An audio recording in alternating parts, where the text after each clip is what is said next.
¿Cuál es la función de la iglesia para conservar a nuestros niños y a nuestros jóvenes? Es la pregunta que todos nos hemos hecho por muchos años. Conocí una iglesia en una ciudad de Colombia, donde la iglesia como tal no tenía jóvenes. Solo quedaban 8 miembros y la más joven de todas era la secretaria de iglesia, que tenía 77 años. Eso sucedió hace 20 años. Estoy casi seguro que era la última iglesia y ya desapareció. Pero hoy quiero contarles la historia de un hombre que está en la iglesia adventista del séptimo día. Y él nos cuenta su historia de cómo permanece en ella.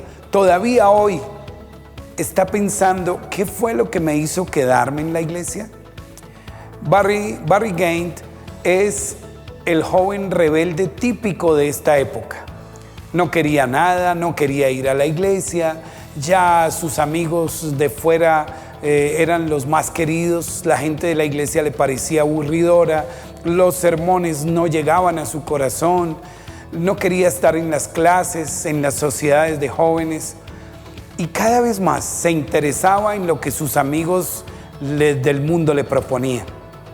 Así que empezó a compartir con ellos, se interesó por la mecánica, se interesó por muchos aspectos que los unía a ellos, pero un día de estos definitivamente se sentía tan vacío que decidió dejar su casa y dejar su iglesia. Se fue con otros 2 amigos y recorrieron 2000 kilómetros sin saber a dónde iban, pero querían irse lejos. Nada les satisfacía, no les satisfacía la familia, no les satisfacía la iglesia. Estaban en un momento difícil donde ellos mismos no sabían qué querían. Finalmente llegaron a una población donde supuestamente tendrían unos amigos que los recibirían. Llamaron, pero nunca se pudieron comunicar. Después decidieron que iban a llegar allá de sorpresa. Llegaron hasta la casa y encontraron lamentablemente que no había nadie. Pues como era tan fácil entrar, entraron por la parte de atrás a la casa, pero les dio mucha tristeza usar las camas sin el permiso. Así que durmieron durante 4 o 5 días en el piso. No querían usar las camas, no querían sin ese permiso de la familia pasar por abusivos, pero después de estos días ya sentían que estaban pasando mal. No había comida, habían acabado con todo lo que había en el refrigerador, no había nadie que los recibiera, que se interesara en ellos. Y después de pensar mucho, entonces dijeron, vamos a regresar. Y él regresó a su casa, con hambre, con mucho sueño. Y sorpresa, al llegar a su casa, su familia estaba esperándolo. Su papá, que pasaba las noches enteras esperando que él llamara o regresara, estaba ahí para abrazarlo. Regresó a su casa y entonces lo primero que hizo fue llamar a su novia, con la que había terminado antes de irse a la aventura. Cuando la llamó, le dijo, ¿quieres salir conmigo? Y ella le dijo, yo pensé que tú no volverías. Pero finalmente salieron, se fueron a la playa, se pusieron al día, se contaron todas las cosas. Y luego, al regresar en el carro que le había prestado su padre, en la camioneta, notó que no había gasolina. Entonces pararon en la estación para proveer el combustible, y cuando terminaron de llenar, él busca su billetera y no la encuentra. Pues le pareció normal, fue al dependiente y le dijo, olvide la billetera. Y el señor le dijo, el mismo cuentico de todos los que me quieren robar. Así que olvídese, usted me paga o no se puede mover de aquí, voy a llamar a la policía. Entonces le dijo, no llame a la policía, llame a mi papá. Y él obedeció, llamó al papá, y después de que colgó el operario le dice, parece que su papá es una persona decente, yo no sé de dónde salió usted, pero él va a pagar.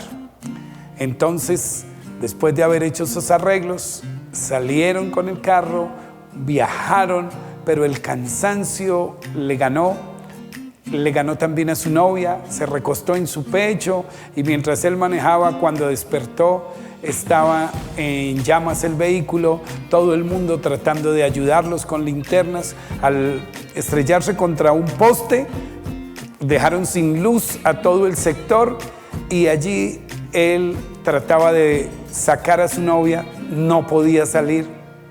Finalmente se botó por un vidrio, por una ventana, rompió el vidrio y allí pudo sacarla, pero ella no respiraba. Pensó que había muerto. Alguien vino, le trajo, le puso una manta encima, vino la ambulancia, la llevaron, él se fue a su lado y entonces hizo una oración desesperada. Señor, no puede ser que haya perdido lo que más amo por culpa mía, por mi desobediencia, por mi rebeldía. Así que, Señor, si tú haces un milagro, yo voy a entregarte mi vida a ti y voy a caminar contigo. En ese momento ella pegó un grito, como suelen hacerlo las mujeres, dice él, un grito desgarrador, pero fue el grito más lindo que él oyó en toda su vida, porque ella estaba viva.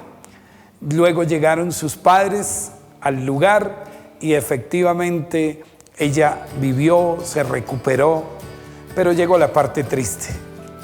Después de unos días, él estaba ahí en su taller arreglando esa misma camioneta con la que se había estrellado. Le gustaba la mecánica y llegó el sábado. Su papá y su mamá le dijeron, vamos a la iglesia, pero él dijo, no, voy a mirar, ¿no? Después se puso a pensar, Señor, si yo dije que si me hacías el milagro, volvería, ¿ahora qué me detiene? Pero voy a hacer un buen plan, un plan para que me rechacen y con eso tengo la excusa de ya no volver más a la iglesia.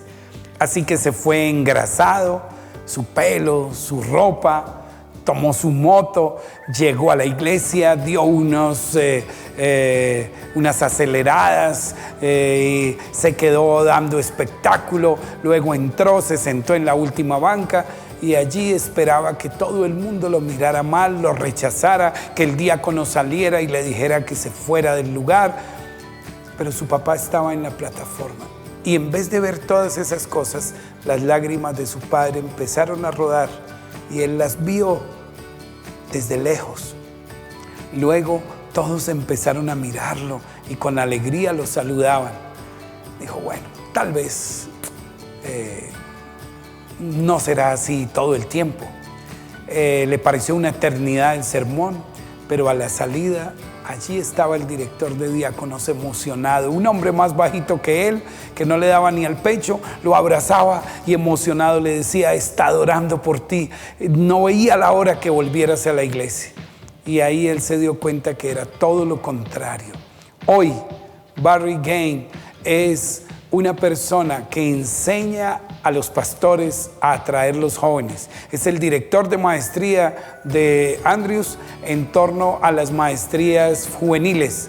Hoy Barry Gain ha hecho muchas cosas y permanece en la iglesia gracias a una actitud cuando volvemos al hogar que hace algo por nosotros. Es la típica historia que se puede encontrar hoy en tu iglesia. Un joven con problemas que no encuentra solución y que a pesar de ser bautizado, creía que con el bautismo todo iba a cambiar. Pero fue el amor incondicional de los padres, el apoyo de una iglesia que realmente era una familia, que entendía el significado de la comunidad y la tolerancia, lo que finalmente despedazó su caparazón, la furia, la alienación, y lo ayudó a quedarse frente a los ojos de Dios. Una iglesia grande que involucra a sus jóvenes es una iglesia que hace que ellos participen. ¿Qué es lo que esperamos nosotros de los jóvenes? ¿Perfección? Queremos que ellos siempre digan lo correcto, queremos que vistan de la manera correcta, queremos que hablen de la manera correcta. Pero los jóvenes en realidad son el centro de nuestra misión. Una iglesia sin jóvenes va a morir. Una iglesia sin jóvenes es aburrida. Qué rico es cuando los jóvenes son el corazón de la congregación y los necesitamos. ¿Crees tú que realmente necesitamos a los jóvenes? Necesitamos su frescura, necesitamos su forma de hablar, necesitamos su desparpajo, necesitamos su sinceridad. Que ellos nos miren a los ojos y nos digan los errores que tenemos y aún así seguirlos amando. Mis queridos, Yo quisiera que nosotros como adultos pensáramos si realmente los jóvenes que están en nuestra iglesia están satisfechos. Les estamos enseñando a pensar que forman parte de la aventura de cumplir la gran comisión. ¿Estamos realmente entrenando a los jóvenes para que ministren a los más pequeños?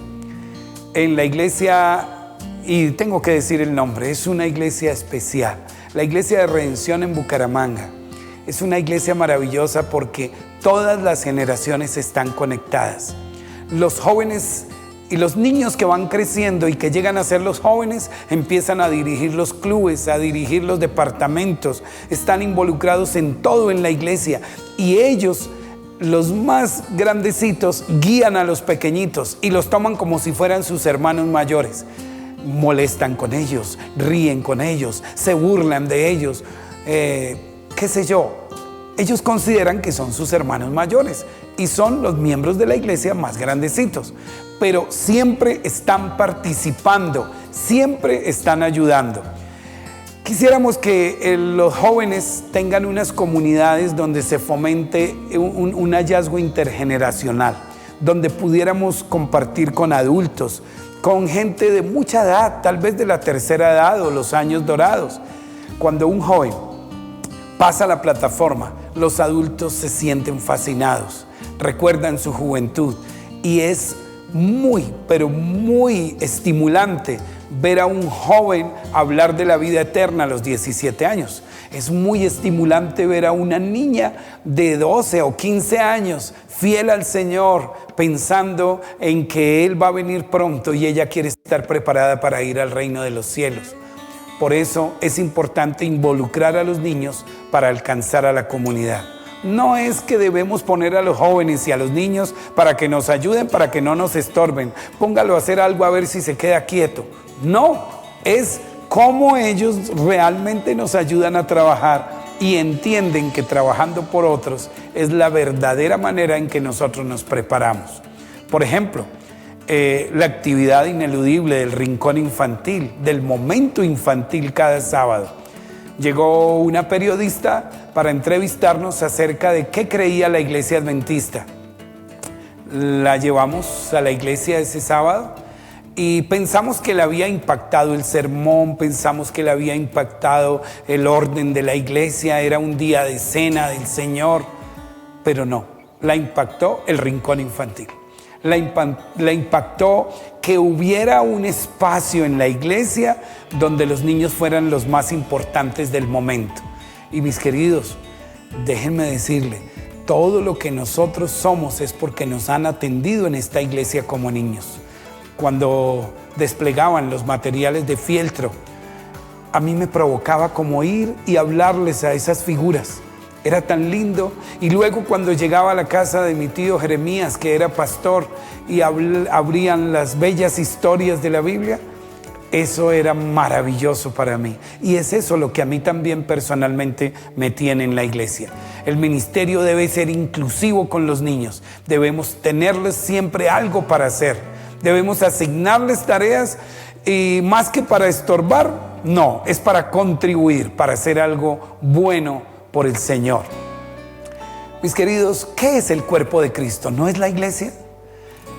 ¿Cómo reaccionaría usted si entra a nuestra iglesia una persona oliendo muy mal, que tal vez por meses no se ha bañado y que, aunque nosotros lo vemos en una situación deplorable, él está desesperado por encontrar a alguien que lo atienda, que lo mire y que se interese en él? Necesitamos ser comprensivos y sentir amor por los demás. No es fácil. La gente joven necesita atención, necesita reconocimiento, guía y amor, igual que las personas mayores. Pero la persona joven necesita que nosotros tomemos la iniciativa. Solamente con que entres en contacto y le hagas ver algo que a él le interesa, el joven lo va a hacer de una manera excelente. Se va a convertir en tu amigo y va a compartirte las cosas más íntimas. Con el tipo de intercambio no hay cabida para el temor, porque el amor perfecto echa fuera el temor. Ese es 1 Juan 4:18. ver a la gente joven como gente. Yo le digo a las personas, cuando tengas problema con tus hijos grandes o adolescentes, trátalos como a un casado. ¿Cómo tratarías a un hijo casado? Le darías el respeto, lo tratarías como de tú a tú, lo tratarías como una persona adulta que también piensa, pero a veces nos fragmentamos en la iglesia. ¿Qué es lo que hay en la iglesia? La iglesia necesita un equilibrio para ayudar a mantener una perspectiva equilibrada de Dios y su misión en el mundo.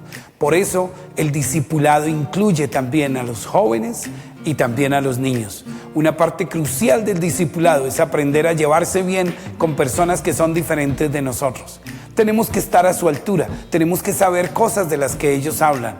Cuando la iglesia es unilateral, el discipulado sufre un cortocircuito. Nadie quiere estar en una iglesia que no se interesa por él. Así que en el vistazo a los ministerios infantil y juvenil, lo primero que tenemos que hacer es que los niños y los jóvenes que no son bautizados los veamos también como miembros. Ellos siguen siendo miembros, aunque todavía no hayan tomado su decisión. Los padres dedican a sus hijos al Señor, los padres se dedican a sí mismos al Señor y los miembros también se dedican al Señor para prometerle ayudar en todo lo que tenga que ver en la crianza de sus hijos y asegurarse de que la iglesia sea un lugar sano y especial para ellos. Una iglesia sin niños está destinada a morir. Una iglesia sin niños es triste. En vez de asignar a sus jóvenes su propio espacio, ayúdeles a conectarse con la vida entera de la congregación. No hagamos iglesias juveniles, no hagamos iglesias infantiles. No, todos somos parte de una generación que conoce al Señor. Conceda a los jóvenes oportunidades de crecer en liderazgo verdadero y no solo en participaciones ocasionales. En una junta de nombramientos propusieron el nombre de uno de los jóvenes más problemáticos de la iglesia para dirigir la escuela sabática. Cuando lo propusieron, todas las miradas de la comisión de nombramientos vinieron a mí. Y yo le dije, me parece perfecto. Nunca vi una mejor escuela sabática, más dinámica. Nunca vi a unos adultos más felices de ver a un joven dirigiendo. Y nunca vi a un joven más transformado que por ser un joven líder en la iglesia. Concéntrese en ayudar a su gente joven a desarrollar su fe en Dios y en los adultos. Tome tiempo para hablar con la gente joven de la iglesia. Dedíquele tiempo, escuche de qué hablan. Si tiene que hablar de fútbol, háblele de fútbol. Si tiene que hablar de otro deporte, hágalo. Y es más, lo que nadie rechaza es que uno hable con los jóvenes de las chicas y los chicos que les gustan. Ese siempre será un tema predilecto para ellos. No permita que la iglesia sea otra manera en que la sociedad fragmente a las familias. Los niños allí, las mujeres allí, los hombres allí, no. Todos debemos estar juntos para volver al dulce hogar. El detalle memorable de tener un plan, y esto lo vimos en un jovencito que encontró en un boletín de la iglesia un espacio para dibujar. Pero ¿sabe? Él dibujó fue una fachada para la iglesia. Cuando entregó el boletín al pastor a la salida, que además lo llamó por su nombre, porque saber de memoria los nombres de los muchachos representa saber lo suficiente sobre ellos como para conocer sus padres y algo de su vida en el hogar. Entonces le entregó el boletín y el lunes siguiente de ese sábado recibió una carta en membrete del pastor que decía: aprecio los dones que Dios te ha dado. Lo llamó por su nombre y le agradeció porque ese dibujo pensaría que sería importante para la fachada que iban a cambiar de la iglesia. La presencia es importante. Participar en eventos y actividades con los muchachos fuera de la iglesia fortalece los vínculos y lazos de amistad. Cuando dejé una iglesia, les pregunté qué hubo, me han extrañado, y me dijeron claro. Y yo pensé que me iban a decir por los sermones, las vigilias. Me dijeron no, extrañamos que jugaba fútbol con nosotros. Bueno, lo que hay que hacer con ellos fuera de la iglesia es importante. La gente joven ha tomado más de una decisión de cambiar su vida cuando se ha enfrentado a una combinación de las necesidades del mundo, la preocupación cristiana y el poder de la comunión y la cooperación cristianas. El buen humor también es importante. Los niños tienen un sentido del humor bastante fino y aprecian que los adultos también lo tengan. Nos divertimos porque siempre nos interesa reír con alguien, no de alguien. No burlarnos de otra persona, sino reírnos de nosotros mismos, de las cosas y pasar felices. El humor es como una llama. Y también tenemos que ver los recuerdos. Las tarjetas de cumpleaños, los mensajes de felicitación, las cartas de gratitud y finalmente la gracia de Dios. En el mundo actual ya no queda mucha gracia, la gracia verdadera. Podemos predicar todo lo que queremos de la gracia, pero los chicos saben distinguir solamente con una palabra o una realidad en nuestra vida si realmente sentimos la gracia genuina que promueve un ambiente donde los jóvenes y señoritas puedan sentirse a salvo cuando se den cuenta que se han equivocado, que han metido la pata, donde puedan tener a alguien que los tome en serio, donde puedan hacer preguntas que no necesariamente necesiten respuesta. Y bajo la aparentemente descuidada y a veces cruel actitud, encontramos almas que intentan, como el resto de nosotros, obtener respuestas a las más grandes cuestiones de la vida. Así que, mis queridos, los chicos son admirablemente intuitivos. Saben si lo que practicamos no es lo que predicamos. Mi invitación: acompaña a los jóvenes donde quiera que estén. Vayamos y pongámoslos a hacer algo en la iglesia. Compartamos con ellos en las actividades fuera de la iglesia y mostrémosles la gracia de Dios, la misma que ha tenido con nosotros, que también está disponible para ellos.